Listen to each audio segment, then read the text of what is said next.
യോഹന്നാന്റെ 1-ാം ലേഖനം 4-ാം അധ്യായം 11-ാമത്തെ വാക്യം. 1 യോഹന്നാൻ 4-ാം അധ്യായം 11-ാം വാക്യം. പ്രിയമുള്ളവരെ, ദൈവം നമ്മെ ഇങ്ങനെ സ്നേഹിച്ചുവെങ്കിൽ നാമും അന്യോന്യം സ്നേഹിക്കുക. നമുക്ക് എല്ലാവർക്കും സുപരിചിതമായ ഒരു വേദഭാഗമാണിത്. എങ്ങനെയാണ് ദൈവം നമ്മെ സ്നേഹിച്ചത് എന്നുള്ളത് 9-10 വാക്യങ്ങളിൽ നമുക്ക് വായിക്കാനായിട്ട് കഴിയുന്നുണ്ട്. 1-ാം വാക്യത്തിൽ നാം വായിക്കുമ്പോൾ തന്റെ ഏകജാതനായ പുത്രനെ ലോകത്തിലേക്ക് അയച്ച് നമ്മെ സ്നേഹിച്ചു എന്ന് കാണാനായിട്ട് കഴിയും. 10-ാം വാക്യം അവൻ നമ്മുടെ പാപങ്ങൾ പ്രായശ്ചിത്തമാകുവാൻ അയച്ചു എന്ന് നമുക്ക് കാണാനായിട്ട് കഴിയുന്നുണ്ട്.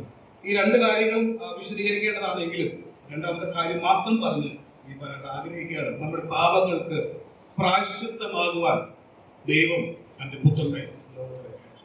പ്രായശ്ചിത്തമാകുക എന്ന വാക്കിന്റെ അർത്ഥം നമുക്കറിയാം, ഒന്നിന് പകരം മറ്റൊന്നാകുക എന്നുള്ളത്.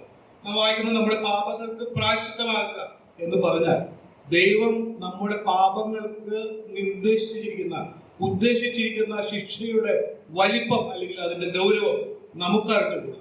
എന്നാൽ ആ ശിക്ഷ എത്ര വലുതാണ്, അത് അത്രമാത്രം സ്വീകരിക്കാൻ, അത് അത്രമാത്രം നടപ്പാക്കുവാൻ ദൈവം തന്റെ പുത്രനെ നമുക്ക് പകരമായി നിയോഗിച്ചയച്ചു എന്നുള്ളതാണ്. തന്റെ പുത്രനെ നമുക്ക് പകരമായി താൻ നിയോഗിച്ചയച്ചു. പ്രിയമുള്ള ദൈവമക്കളെ, നാം എല്ലാവരും നമ്മുടെ മക്കളെ സ്നേഹിക്കുന്നവരാണ്.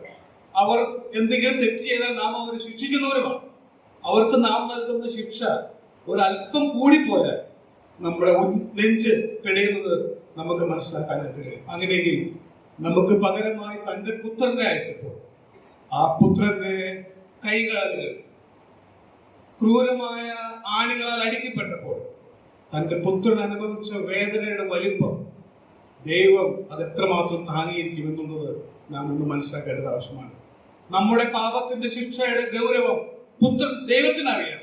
ആ ശിക്ഷ അങ്ങനെ തന്നെ ഒട്ടും കുറയാതെ തന്റെ പുത്രന്റെ മേൽ ദൈവം നടപ്പാക്കിയപ്പോൾ താൻ കടന്നുപോയ വേദന എത്ര വലുതായിരുന്നു. ദൈവത്തിന്റെ സ്നേഹം നമുക്ക് അനുഭവിക്കാനായിട്ട് അർഹതയുണ്ടായിരുന്നു. നാം കേട്ടതുപോലെ ആ ഒരു നാമം ലോകത്തിലേക്ക് അയക്കുവാനായിട്ട് ദൈവത്തിന് പ്രസാദമായി.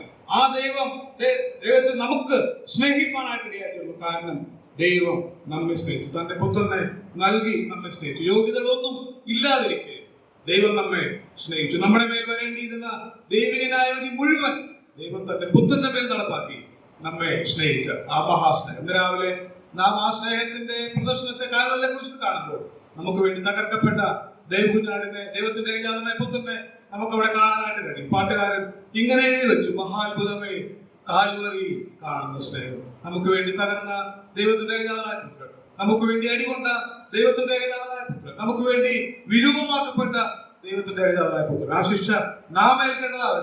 എന്നാൽ നമുക്ക് പകരമായി ആ ശിക്ഷ നമുക്ക് വേണ്ടി ഏറ്റെടുത്ത ദൈവത്തിന്റെ ഏകജാതനായ പുത്രൻ. ഇന്ന് രാവിലെ ശിക്ഷയിൽ നിന്നും വിടുതലുള്ളവരായി, പാപത്തിൽ നിന്ന് മോചനം ലഭിച്ചവരായി ദൈവത്തിന്റെ മുമ്പാകെ കടന്നു വന്ന ദൈവത്തെ ആരാധിക്കാൻ നമ്മെ യോഗ്യരാക്കി തീർത്ത ആ ദൈവസ്നേഹം രാവിലെ നമുക്ക് ഓർത്ത് ഒരുമിച്ച് ദൈവത്തിന്റെ മുമ്പാകെ വീണ്ടും നമുക്ക് ആരാധിക്കാം.